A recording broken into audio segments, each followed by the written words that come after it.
Hallo en welkom bij de speluitleg van Honeymoon Hotel. Honeymoon Hotel is een snel spelletje dat ongeveer een kwartiertje duurt. Kan je spelen van 2 tot 6 personen en is aangeraden vanaf 10+, al kan het volgens ons wel iets jonger. Eerst en vooral de setup. Elke speler die krijgt 1 set van de bruidskaarten. Je ziet op de achterzijde dat dit verschillende bruiden zijn. Maar als je het verschil niet goed zou zien, wel, deze hebben een verschillende kleur. Dus dat is gemakkelijk. Dan hebben we een stapel kamerkaarten. Deze kamerkaarten worden geschud en er wordt een rooster gelegd van 3 op 3. In Honeymoon Hotel gaan de verschillende bruiden het hotel verkennen en zo punten sprokkelen. Maar oh wee, ze kunnen ook een andere bruid tegenkomen die ofwel hun schatten zal afnemen of dat jij hun schatten kan afnemen. Het spel wordt gespeeld, of een beurt bestaat uit 2 fases. Eerst en vooral is er de fluisterfase. In de fluisterfase zullen de spelers 1 kaart uit hun handen spelen. Met andere woorden, we hebben al onze kaarten tot onze beschikking met waarden 1 tot 9 en een moordenaarskaart die hier omgedraaid is, maar nu recht staat. Dus elke bruid die speelt stiekem een kaart, laten we veronderstellen dat ik de waarde 5 speel.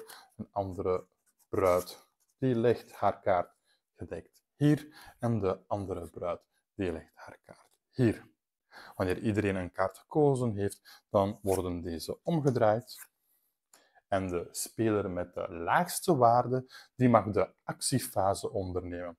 Dus in dit geval is dat de oranje speler. Een uitzondering op die regel is wanneer 2 bruiden dezelfde waarde zouden spelen. Laten we veronderstellen dat deze oranje speler niet de waarde 1 speelt, maar de waarde 3. Deze 2 waarden zijn hetzelfde, dus deze worden eigenlijk gecanceld ten opzichte van elkaar. Dus deze gaan uit het spel, dus ik zou nu aan de beurt zijn, mochten mijn 2 tegenspelers dezelfde waarde spelen. Een ander geval is wanneer de moordenaarskaart gespeeld wordt. Dan is die sowieso aan de beurt en neemt hij de waarde aan van de hoogst gespeelde kaart. Met andere woorden, deze moordenaar heeft nu de waarde 5. Opnieuw, als ik daarentegen de moordenaarskaart ook zou gespeeld hebben, dan zullen die elkaar cancelen en zal de speler met waarde 3, de oranje speler, aan de beurt zijn.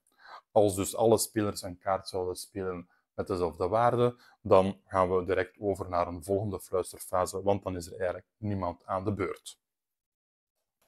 Wanneer besloten is wie de fluisterfase gewonnen heeft, mag die dus de actiefase ondernemen. En uit 3 verschillende acties kiezen. Eerst en vooral mag hij het hotel verkennen. Daarom neemt hij, of om die actie te doen, neemt hij of zij 2 kaarten uit het hotel en bekijkt stiekem wat er op de kaarten staat. Een tweede actie is ontmantelen en dat betekent dat we 1 kamerkaart zullen omdraaien. Bijvoorbeeld deze kaart. Deze kaart is een booby trap en deze kan je enkel maar winnen als je waarde 4 of hoger gespeeld hebt. De oranje speler heeft 3 gespeeld, is dus lager dan 4 en die kaart die komt dan open te liggen in het hotel, zodat andere spelers die ook kunnen zien. Mocht die de andere kamer hebben omgedraaid, dan neemt hij de kaart en legt die op zijn persoonlijke stapel. Dus die speler heeft nu 3 punten. Die kaart wordt uiteraard weer aangevuld met een andere kamerkaart van de strekstapel. Er zijn wel nog andere soorten kaarten, want dit was een booby trap. Er is ook een veilige kamer. De veilige kamers zijn altijd 2 punten waard. En ongeacht welke waarde je speelt, je krijgt die kaart en je legt die bovenop je stapel kamerkaarten. We hebben daarnaast ook nog de bruidschat. Bij de bruidschat mag je kiezen. Je neemt die sowieso in je stapel. En je mag dan je volledige stapel ruilen met de stapel van een andere speler. Je mag naar de kaarten kijken die je zelf bezit, maar niet in de stapel van een van je tegenspelers. Je kan enkel steeds de bovenste kaart zien. En daarnaast hebben we ook nog de megaval. De megaval is 1 punt waard, maar dan moet je een van je handkaarten permanent uit het spel halen. je handkaarten, dus de kaarten die je nog in je hand hebt, en niet in je persoonlijke aflegstapel zouden liggen. De derde actie die je kan doen, dat is confronteren. Je gaat dan een van je tegenspelers aanduiden en je gaat spelen om de bovenste kaart. Wat gebeurt er dan? Wel, je kiest een van de kaarten uit je hand. De tegenspeler doet dat ook. Je draait die om. En als jouw kaart strikt hoger is, dus niet gelijk aan, maar strikt hoger is dan die van je tegenspeler, dan mag je de bovenste kaart van zijn stapel nemen en bij jou leggen. Alle gespeelde kaarten die komen op een persoonlijke aflegstapel, dus dat betekent dat gedurende het spelletje verder gaat, dat je minder en minder kaarten op je hand hebt, tot wanneer je geen kaarten meer hebt. En bij het afleggen van je laatste kaart mag je opnieuw je stapel kaarten ter hand nemen om zo verder te spelen. Het spel eindigt wanneer alle kamerkaarten uit het spel zijn.